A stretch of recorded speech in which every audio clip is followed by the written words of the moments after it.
This is Greg Canty here, and welcome to the Win Happy podcast. Stay tuned for interesting chats with interesting people about winning their lives and being happy at the same time. This show has been brought to you by Fusion Communications. Thanks for listening.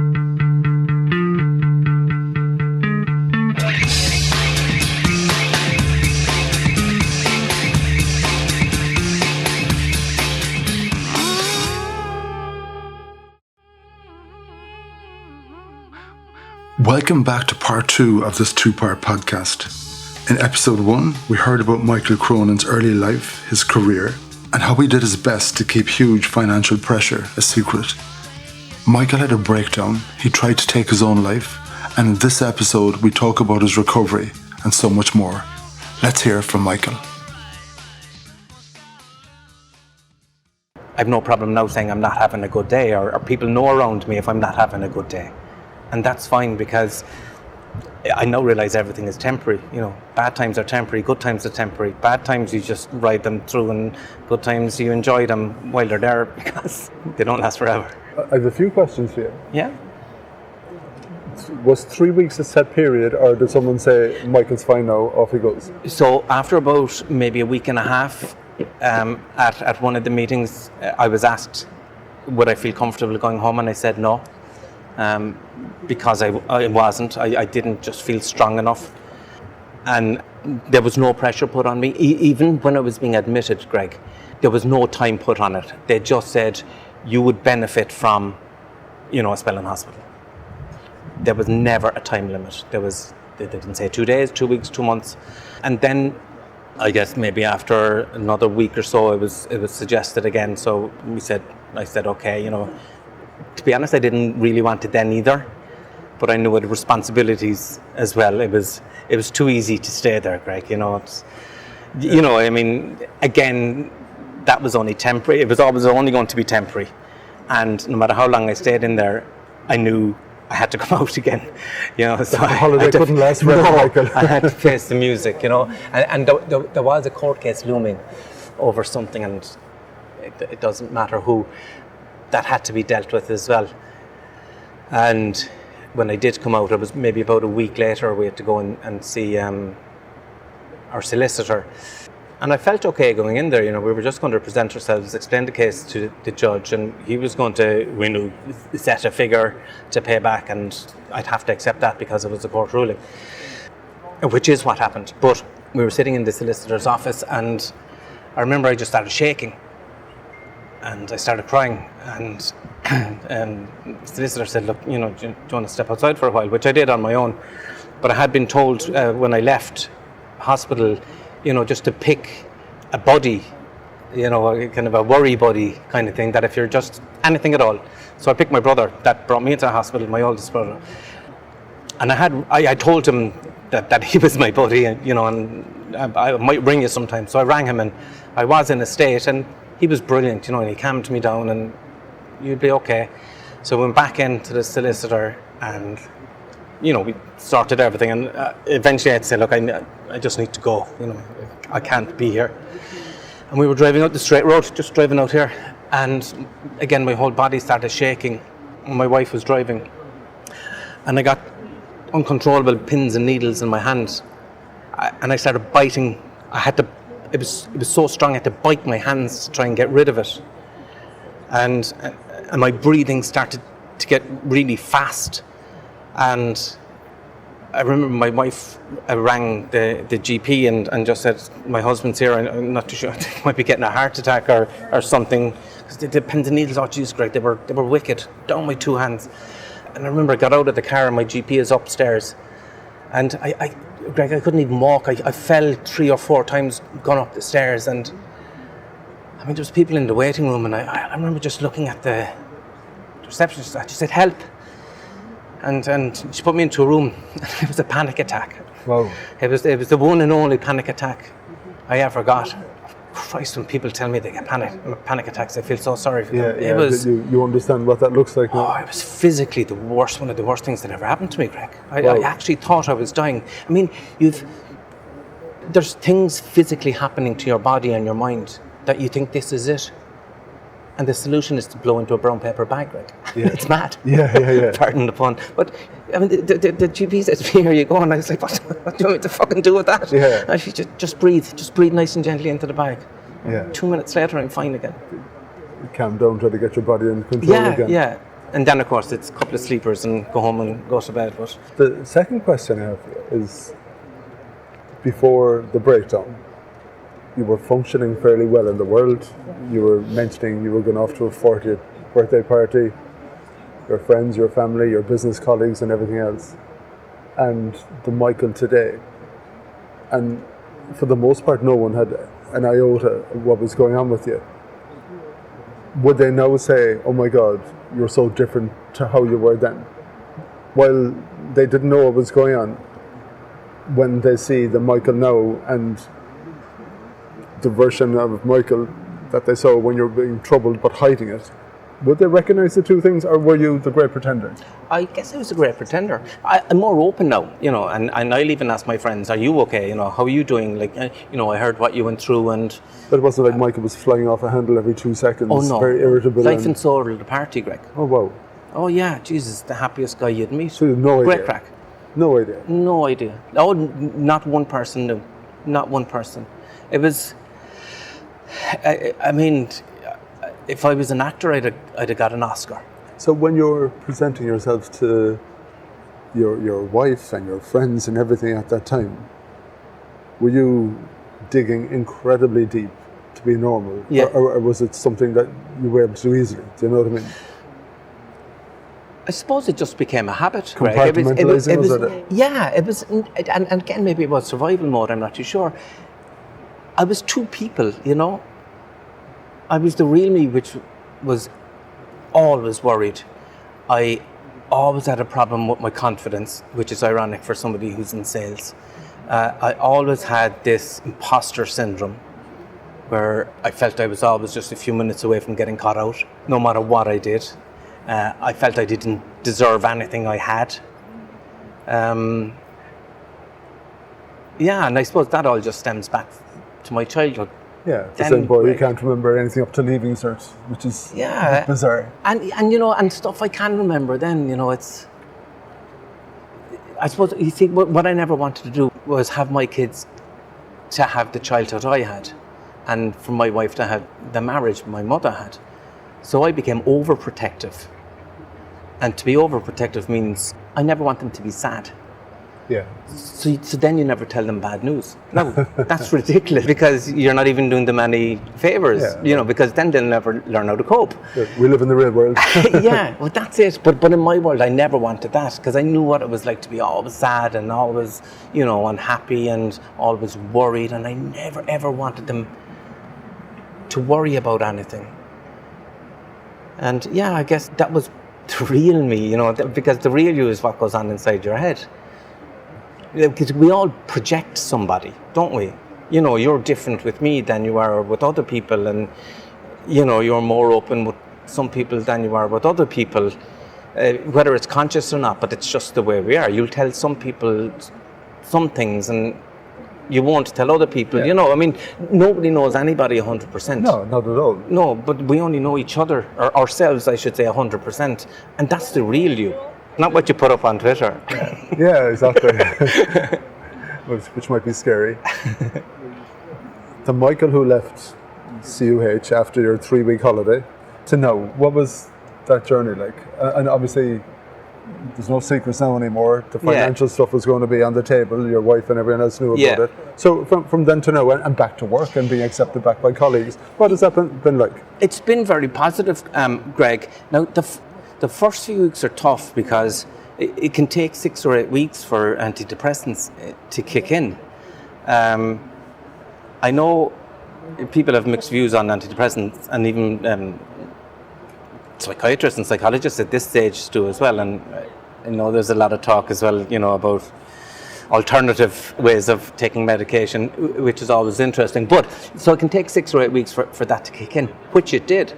And I can vividly remember the day I said to my wife, my head feels clear. For the first time, I'm going to say that I can ever remember, Greg, ever remember. My head just, it doesn't feel fuzzy. And it's for anybody who might get hangovers, I always bring it back to drink, don't we? But for anybody who gets hangovers, you know that morning after feeling, you know that fuzzy feeling, and that, even the fear, you know, we call it the beer fear. Well, multiply that by about 100, and that's the way somebody with anxiety or depression feels all the time. So that had lifted, and that was incredible. That was just, it was incredible. But I do remember when I came out, I remember, Greg, I remember a knock on my door, and everybody was out there in school and work, and I jumped and I thought, who's this? You know, who's coming looking now? And I went out and it was one of my friends, and he lived in Dublin at the time, and he said, come on, I'm bringing you for lunch. And I said, you know what, no, Sean, we won't, you know, I'm not ready, you know. And he said, get your jacket, I'm bringing you for lunch. He said, I drove down from Dublin to bring you for lunch.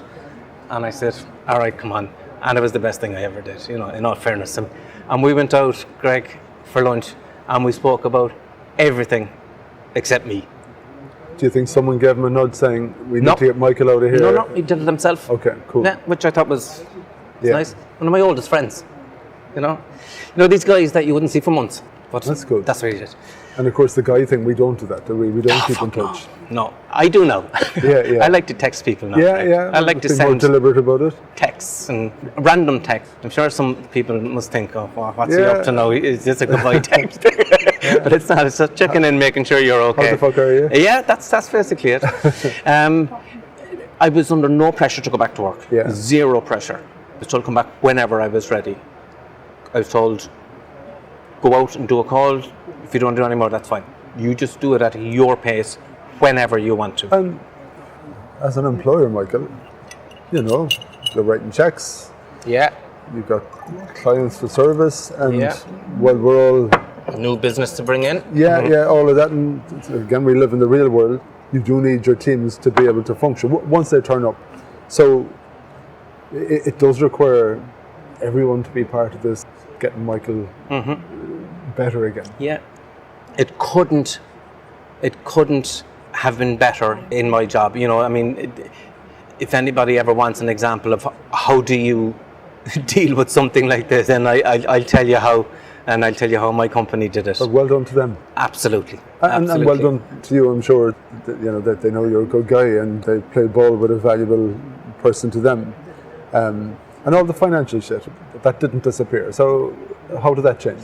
So we'll say with the main one, which is the bank, or the mortgage. I mean, forever I was suggesting we were suggesting they'd take the arrears at the month of the capital and extend our term.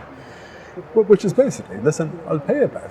You're going to get your money. But let's rejig the terms. So and let me pay it back in a time frame that's feasible and possible. Greg, instead of them ringing me on a day and saying this is such and such from AIB, whatever, arrears, you know you're in arrears by, let's pick a nice round figure, 50,000, and I'd say yes, I'm aware of that. Are you in a position to pay it now? I mean, it's the most ridiculous question you can ring and ask anybody. It's the most ridiculous question.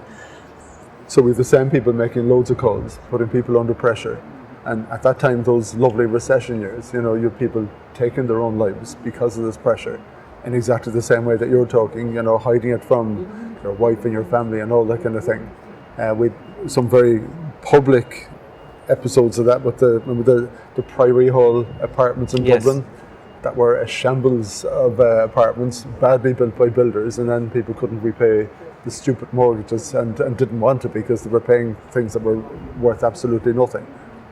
But people took their own lives as a result of that pressure. And yet then, we do fund an arm of the state where you have the CUH and the psychiatric nurses. Yeah. So there's machinery over on this side to look after people who get into this worse state because of the pressure by another arm somewhere else, which makes no sense. But anyway, sorry. And it costs more to fund the medical side of things than it does to fund the other side of it, so wouldn't it make more sense to... well, maybe. So the very same conversation you were trying to have in the first place. So, I mean, eventually, they agreed to do that. They agreed to add the arrears to the capital, extend the term, and make the mortgage affordable. You know, I mean, that wasn't the only reason I had a mental breakdown. I mean, to me, that was probably the final straw, you know, the financial stuff. I've often asked myself, well, two questions. Was I born like this? And would it happen anyway? Or because of my childhood, would it have happened anyway? Do you know the answer? No, I'll never know the answer, but what I believe is it would have happened anyway. Whether I was born like it or not, I don't know. I was born with a certain set of coping skills. That meant that because of my childhood, then my brain formed, or my mind formed in a particular way. So I was born not being very well equipped to cope with negative situations, and that progressed into being a worse scenario, you know, so that just got worse and worse and worse. So some people are born with very good coping skills. So there was 7 of us in the house. We all had 7 completely different experiences, completely different, even though we all lived in the same house. And that's because our experience is what goes on in our head.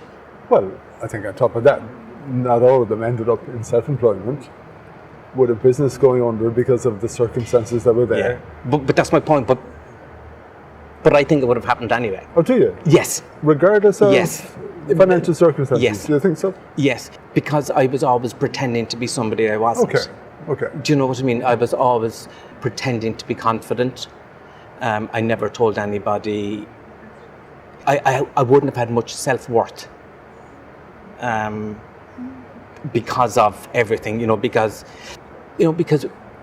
I always felt we were maybe at home even maybe a few steps away from being evicted as well, kind of thing. I don't know whether that's true or not, but in my head it was. So you're always worried that that's going to happen. You're always worried maybe, what if we don't have money for my school uniform? What if we don't have money for school books?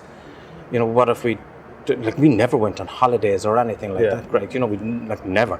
But I was constantly worried as a child. So if you're constantly worried as a child, then you're going to be constantly worried as a teenager, as a young adult, and all the way into adulthood. And if you're constantly worried, that's going to give up eventually.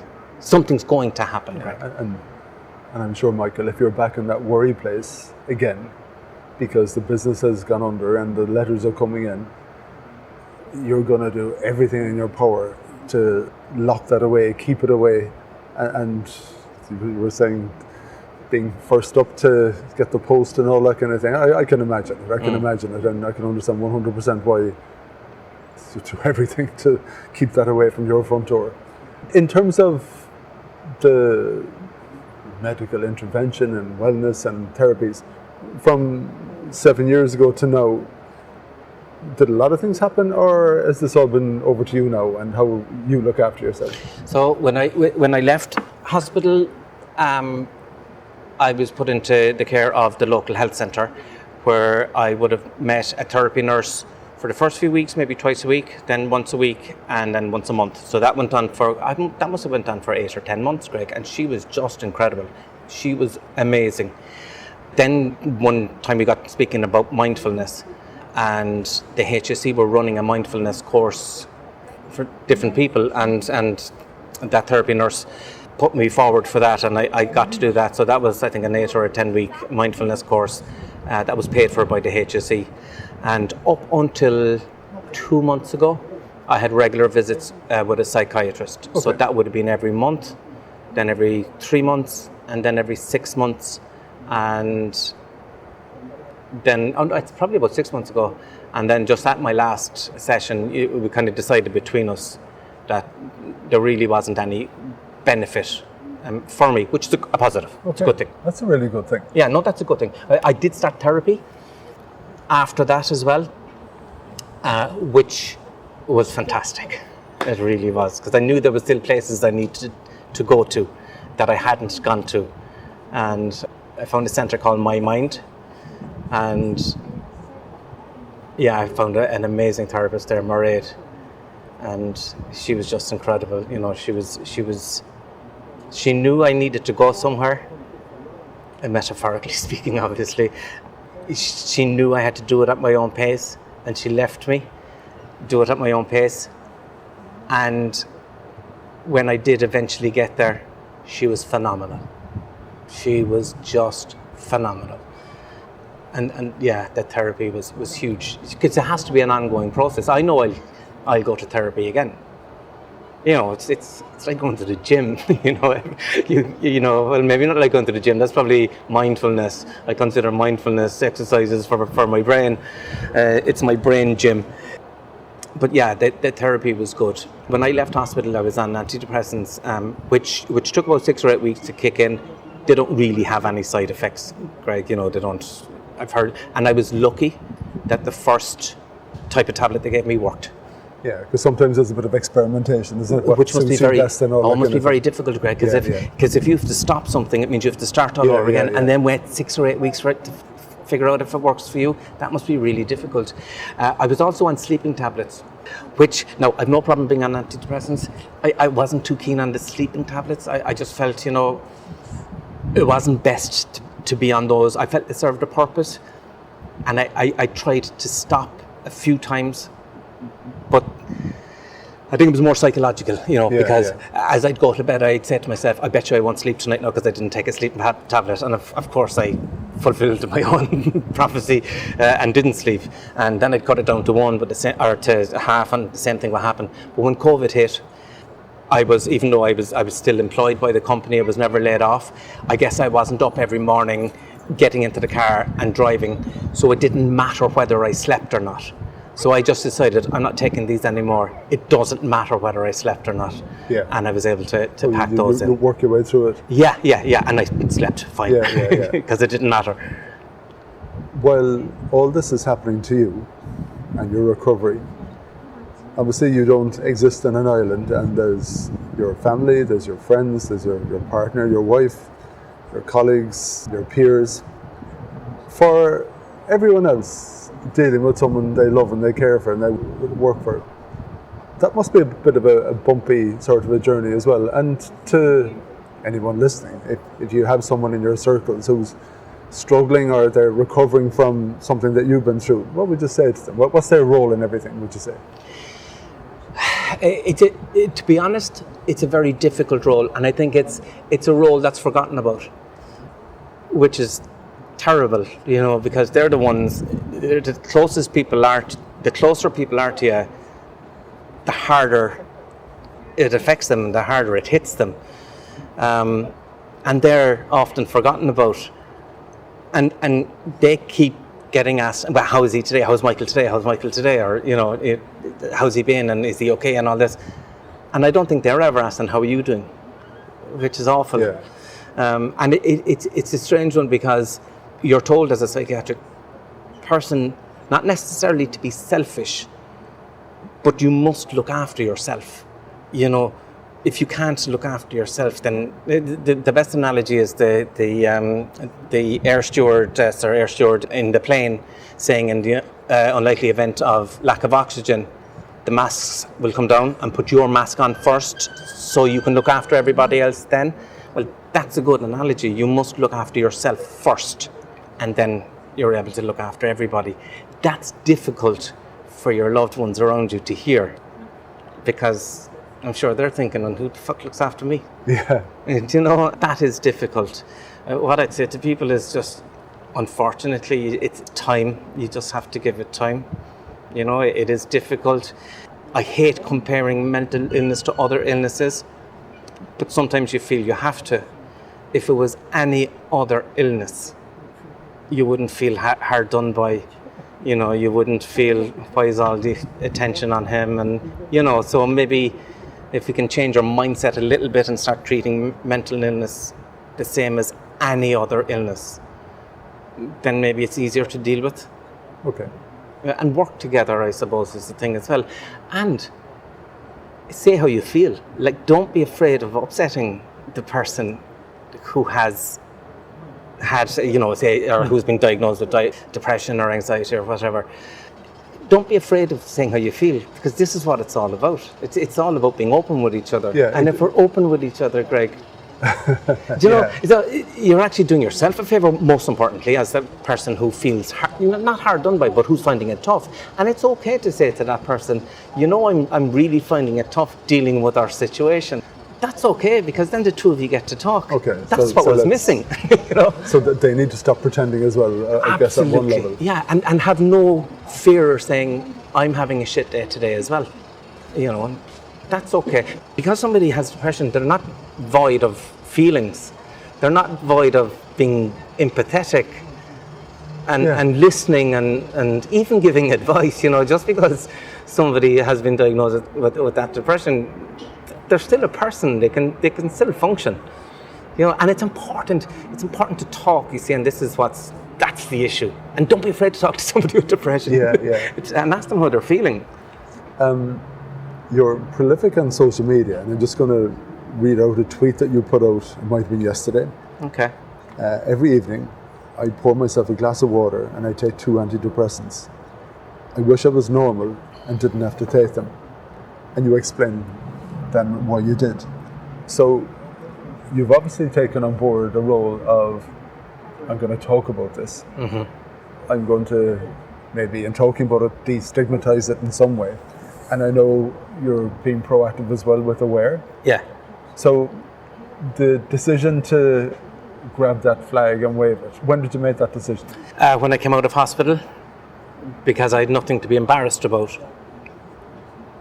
And I always felt there was a stigma associated with mental health, and you know, my father would have had his own mental health issues, and that's clearly what led to his alcoholism and other issues.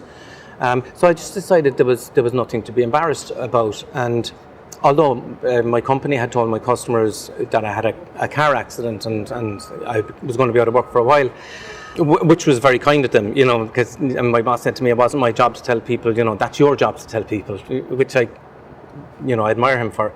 But even I told all my customers exactly what happened, and because again, I had nothing to be embarrassed about, and I just think if we can all talk about it a bit more openly, then maybe somebody who's struggling, you know, might ask for that help. You know, I'm not trying to be any kind of crusader or anything like that, but I just think every now and again it's nice to remind people, because people are going through really, really tough times, Greg. You know, just because the sun shines doesn't mean everybody's in good form. You know, and I know what it's like to put on a face. I know what it's like to be laughing and joking all the time and be great crack. But I also know what it's like to be behind that mask and know what's really going on in people's heads. And just to remind people, just, you know, if you can at all, just to reach out to somebody and just anybody, you know, send a friend a text or send anybody a text or make a phone call, you know, ring Aware, ring the Samaritans, ring a friend, ring your GP. And like things can and do get better. I know how vicious our minds can be. I really do. I know how savage they can be and cruel they can be and let us think all sorts of shit that's just not true. It's just not true, but it feels really true at the time. I know those feelings, but I also know they're not real. The feelings are real, but the thoughts aren't true. Do you know what I mean? Like when it's happening, it's very real, but it's trying to understand as real and all as they feel. It's just your mind. It's just your mind, you know, playing really nasty tricks on you. I think it's important to openly talk about these things. We openly talk about loads of other stuff. We openly talk about cancer. We openly talk about liver disease and kidney disease and organ donation and, you know, all these medical things. A mental illness is an illness. It's a medical condition. There's no reason why we shouldn't talk about it. There's zero reason. And by you being open about it, I think gives other people permission to think, well, that's okay. And I can be open and maybe go and talk to someone or be a bit more proactive, and it's not the big stigma that I thought it would have been. The other lovely guy, and I know we both follow him, is Niall Harbison. He's off saving his dogs in Thailand, and he's amazing. But on a regular basis, he digs in as well, doesn't he? He talks about his own mental struggles and everything else on a regular basis, and with all the lovely dog stories, which is amazing. You are on the Win Happy podcast. Yes. And maybe to someone listening, this hasn't sounded the happiest of conversations. But in a way, my whole point with Win Happy was that as we live our lives, you try to make choices along the way to steer yourself to a happier place. And sometimes that requires the help of others, and sometimes it's you making big decisions to change things and be proactive around that. So my first question for you is, what's happiness?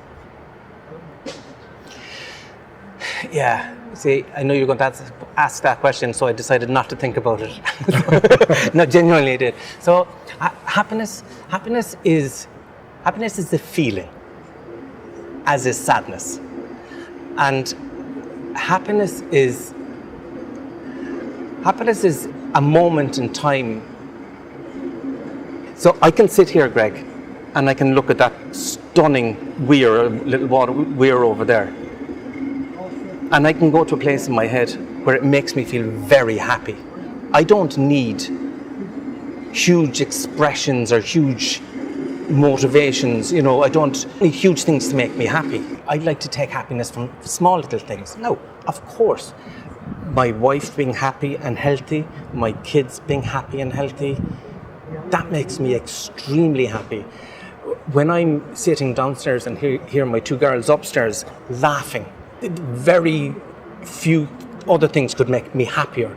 In fact, if I hear my wife and my two girls laughing, that's probably the happiest feeling in the world. Because to me, that's not that it's my job to make them happy, but it's, we all have a role in life to play. And if you can create an atmosphere and a home that's happy for those you're sharing it with, that's fantastic. Jesus, that's a job well done. But I like to take happiness, Greg. I get happy when I get a new sale. When I get a sale, because I'm a natural salesperson. So that for me is ball in the back of the net that's stuff, just like, even though I'm so long in sales, I will never lose that buzz. Yeah. As long as I'm getting that buzz, I will continue to work. It will always make me happy. I'll always be happy when someone has a problem and I solve it for them, and they'll thank you for it. To me, that's job done. That's what I'm here for, And I like helping people, Greg. Helping people makes me happy. I'm not religious at all, but there is something that's it's in giving you receive, and so by helping somebody, I'm sure I always feel better than they do. And just as we're talking, come on, Michael, you describe the scene. So we've got a dad and a son. The dad has the biggest grin on his face. They've got 2 fishing rods. The fishing rod is about 6 foot long. The young fella is about 2 foot high. And they have the most stunning black puppy with a tennis ball in his mouth. And all he wants to do is play. And their father and son are smiling, and I swear to feck, the dog is smiling as well. It's just, and if that doesn't make you happy. Yeah, and that kid will remember that day with his dad. Absolutely. Won't he, Greg? My dad took me fishing. Yes. And we stood at the side of the water and we stayed there for hours, and he was talking shit to me about God knows what. Yes. And we caught nothing, but that was a good day. And when I talk about winning happy, you're kind of describing those winning moments already. But for you, kind of looking forward, do you have like goals in your life, or it's just all good? No, I always have goals. Like, you have to have goals as well, and the goal is just to be just to be the best person. I know it sounds all wanky, but just to be the best person. Really though, is it? No, it's, you see, sometimes I think, Greg, the best thing that ever happened to me is I had a mental breakdown. Some things I really do, because I feel I'm a better person because of it. I feel I'm a nicer person and more empathetic. I don't see somebody on the street who's strung out on drugs and go fucking junkie. I think, what happened to that poor guy that he ends up on the streets with people looking down their noses at? I know. Yeah. And it's, how did what society fail him? Who let him get like that? And it's funny, we're speaking, and quite recently there was that American tourist who got beaten up in Dublin. And I saw you replying something, maybe getting a bit upset that people were talking about the scumbags. And I actually had to think about myself, because I've been up that side of Dublin on the Lewis along that line, and I actually did use the word scumbags. I see them on the bloody train, and they're shouting abuse at people in there, probably high on God knows what. And 100% I'm of the same frame of mind of you about their background and questioning all of that. But I did use the word scumbags. It's a bit too easy to judge and throw out those words. It's a scumbag act. There's no two ways about it. But absolutely. Like, they're not bad people. They do bad things, but they're not bad people. But if you're 14 and you're conditioned to behave like that, yeah. well, what kind of life have you had? Beat up for no reason. Do you know what? Like, well, because somebody said something and somebody said something else, so now we'll just beat him up and we'll drag him down the lane and we'll pop the head off him. Like, what way has your mind formed and your brain formed as a child? 14, 15, 16-year-old, they're still children, their brains are still forming. So what way have their brains formed, and who was responsible for their brains forming? Who were their role models? So their role models clearly weren't teachers, doctors, nurses, even mechanics, carpenters. Do you know what I'm saying? Their role models were people who did that. So that's their norm. No, I don't know the guy's background, but I mean, I put money on it. Let's not even personalize it. But I mean, you've got kids growing up that look up to people who've been in jail. You've got kids growing up and they think their badge of honor is to get to prison the first time, and that's terribly sad. Like, that means we failed those people. And we spoke about drink as being a bit of prowess. Maybe in their world, beating someone up is a bit of prowess. Look what I did to him. Badge of honor. And here's the thing, Craig, we won't get too political. Here's the thing, it costs, when a teenager commits a crime and is sent to Oberstown, the juvenile centre, prison centre, it costs about $250,000 a year to keep one juvenile in Oberstown. Could you imagine what could be done with that $250,000 at a younger age? Yeah. Or even a fraction of it, Greg, so that they never get to Oberstown. I mean, some people's solution to this is build more prisons. How about flip that on its head and say, let's have less prisoners? And how do we achieve that? How do we achieve having less prisoners? This is true. Not build more prisons, Yeah. that's not a solution. Where did that ever work? Look at America. Yeah, but where did that ever work, building more prisons? Yeah. How did that ever stop crime? Don't even get us going about America. But it's like even bringing death penalty. Yeah. Where has that ever worked? Yeah. If you think of anywhere where they have death penalty, have people stop murdering people? So how do we go, Michael, from me asking you about what does winning look like Sorry. to the death penalty in America? I don't know even know how we got there, but anyway. What was your best day ever? I knew you were going to ask me that, and I decided not to think about it as well. My best day ever, I think, it keeps changing. So I've had, let's say, the day I got married, I've had my 2 kids, but it keeps changing. My best day ever can be the day that I get a big contract in work. That's not my best day ever. Your best day, Greg, if you say my best day ever was when such and such happens, that means you've had your best day ever. you know, It's a past tense thing. Yeah, so I've had loads of best days, and I know I'm going to have more best days. My daughter's going to graduate first year from college. That's going to be the best day in a long time, because she's achieved that, and as parents, we've helped her do that. And in a funny way, when I ask that question, a thing that I used to share with people in my company, I used to talk about something being a perfect moment. And it's sometimes when you look back on something, you say, oh my God, it was a great day. But there's very rare occasions when you're in the middle of a situation and you're able to appreciate it when you're in that moment. Like, wow, it's an overwhelming feeling of this is just perfect. Whatever's going on at exact moment, but you're aware of it. Sometimes you look back and say, yeah, there was a great day because we got married, whatever. But it's rare enough that you get that sense of full appreciation in the moment. And it's kind of the question I'm asking is, when did you have that experience on a particular day? It's like, wow, this is... And it can be that kid with his dad remembering that, maybe in a way, searching for that again, being aware of what that felt like and that looked like, and being open to looking for that, and that being part of your kind of win happy. Do you know what I mean? Yeah. I suppose I probably get up subconsciously every day thinking, This is going to be my Well, best that's day brilliant. ever. And it is. And you were saying a while ago, maybe to some people, even though it's called the Win Happy podcast, it mightn't have been the happiest of. I want this to be a happy story, Greg. I Because think I it went is. as low as anybody can go. Yeah. And my mindset has completely changed now. I've the same problems as everybody else, as most people, but I'm just better able to cope with them. But alongside that as well, because of what happened, I can appreciate things a little more, whereas before I wouldn't.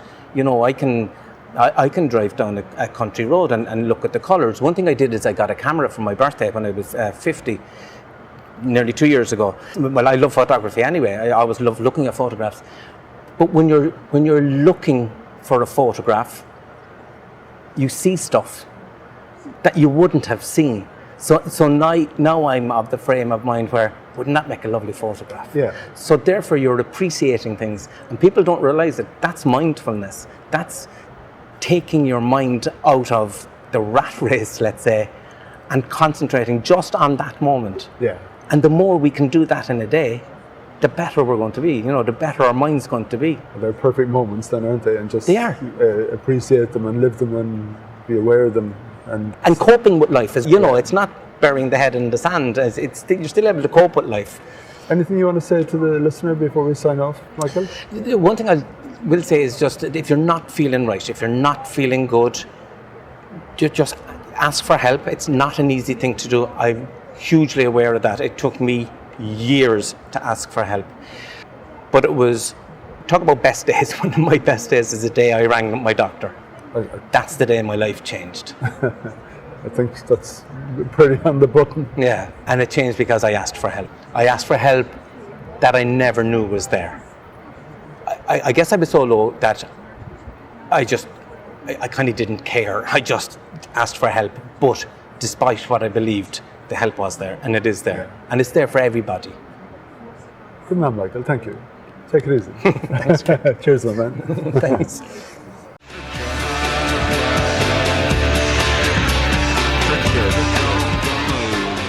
Thank you for listening to the Win Happy podcast, which has been brought to you by Fusion Communications. If you'd like to get in touch, feel free to send me an email at greg@fusion.ie. So until next time, take it easy.